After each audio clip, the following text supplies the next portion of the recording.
H, soy su profesor de teatro.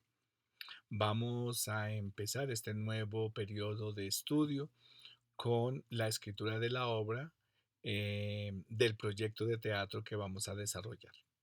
Vamos a trabajar sobre escritura de la obra que nosotros realmente debemos desarrollar.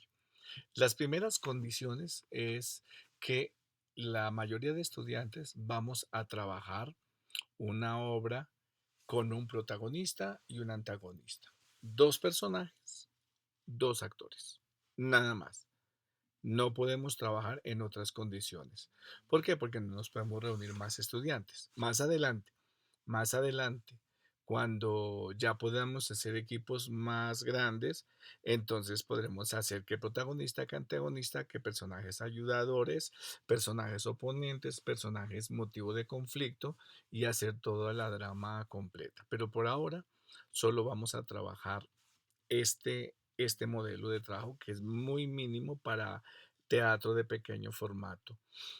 Algunos estudiantes están trabajando el viaje del héroe, entonces ya nos referiremos a eso y miraremos cómo es que nosotros nos vamos a poner de acuerdo para poner esas estructuras en juego.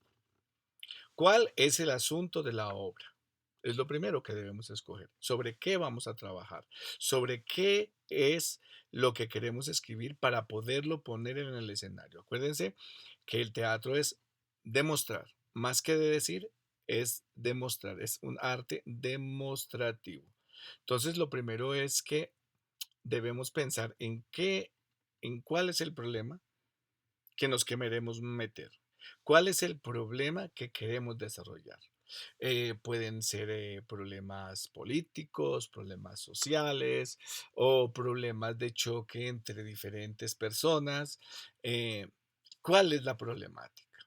Para eso los invito a ver dos videos que voy a publicar sobre temáticas de obras de teatro que les indicaré más adelante. Por ahora nos vamos a enfocar, la primera parte, la primera entrega es decir cuál es el asunto de la obra y explicar por qué.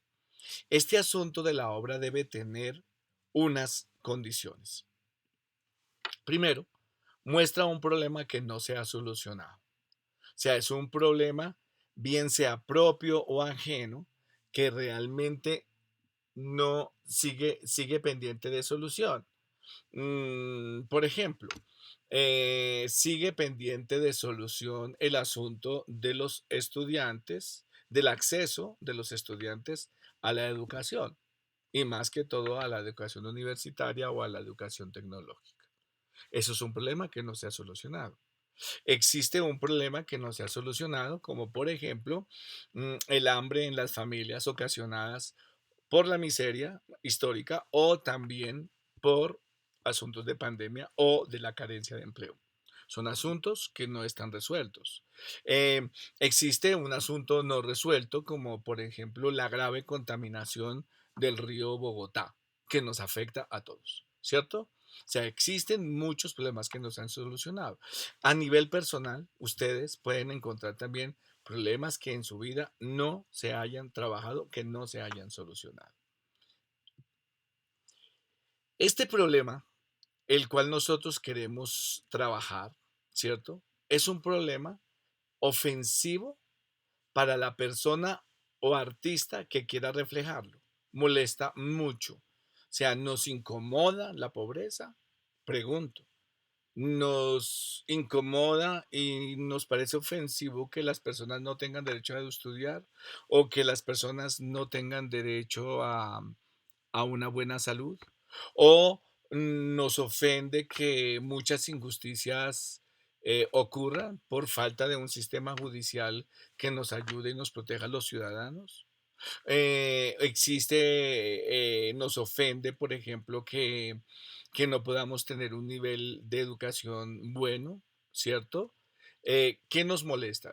Es ofensivo, por ejemplo, tener un caño contaminante al lado que no, sencillamente nadie le ponga atención.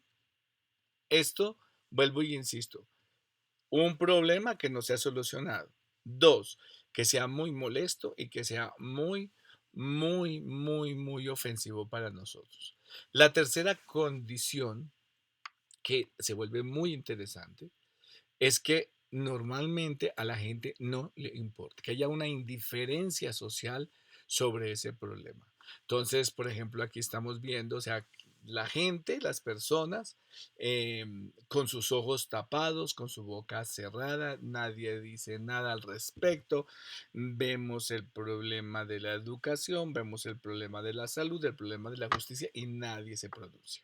Nadie dice nada. Vemos un indigente a la calle y volteamos a mirar para otro lado. ¿Por qué? Porque somos indiferentes a ese problema. Vemos, pasamos por encima de gente tirada en el suelo y no nos importa. ¿Qué ocurre? Hay problemas de seguridad en nuestra cuadra, en nuestro barrio. Listo, es un problema, nos ofende porque a veces nos quitan nuestras casas, pero realmente nadie se preocupa por denunciarlo. ¿Y por qué? La pregunta es ¿por qué son indiferentes? ¿Por miedo? ¿Porque realmente son absolutamente indolentes? ¿O por qué es que esto está ocurriendo? Y la última condición es que nosotros dentro de la obra podríamos proponer hacer una propuesta de resolución. Me preguntarán ustedes, bueno, Luis H., ¿y qué diferencia hay entre resolución y solución? Un problema se soluciona de dos maneras. Positivamente, o sea, se solucionó, se logró a un acuerdo, se logró a un beneficio para todos, o no se solucionó, en donde las partes salen perjudicadas. Entonces, la solución es positiva o negativa. Y la resolución tiene que ver con todo el proceso y la búsqueda para poder resolver un problema. Entonces, ¿por qué yo hablo aquí de resolución? Es sencillamente porque es importante, importante que la pequeña obra que ustedes van a desarrollar tenga que ver precisamente con que hay una búsqueda o una propuesta de resolución, una búsqueda hacia la solución. Y ya ustedes decidirán. eh, Vamos a decidir que el protagonista no consigue el objetivo y que el antagonista triunfe. O ahí sería una respuesta negativa. Vamos a decidir que sea el protagonista el que gane y el villano el que sea vencido o el antagonista. ¿Listo, amigos? Esto es sobre el asunto. Entonces, en el trabajo, perdón, en el trabajo que ustedes me envíen, vamos a colocar cuál es el problema y responder a estas cuatro preguntas, a las cuatro preguntas que les acabo de decir, que son como la justificación. Número uno, muestra un problema que no se ha solucionado. Entonces, este problema lo planteo, no se ha solucionado. Dos, esto es muy ofensivo para mí o para mi comunidad o para mis personas y me molesta mucho y por eso creo que es importante ponerlo en un escenario. O sea, ¿por qué? Porque todo está en la explicación de por qué tenemos que hacerlo. El tercero, yo veo que en mi cuadra, en mi barrio, a mis compañeros esto no les importa. Por ejemplo, indiferencia. Hay mucha indiferencia en el colegio sobre el hambre. Hay indiferencia en el colegio sobre si hay una persona que no tiene los recursos económicos para llegar. Hay indiferencia, por ejemplo, ante el consumo de drogas. Hay indiferencia sobre qué cosas hay indiferencia. Nuestro barrio ahorita está lleno de casas demolidas. ¿Eso le importa a alguien? ¿Qué pasa con eso? Y obviamente, ¿por qué esta resolución, esta búsqueda de solución será la que nosotros proponemos? Listo, amigos. Entonces, muchísimas gracias. Y como les digo, quedan dos videos en donde ustedes pueden sacar algunos temas.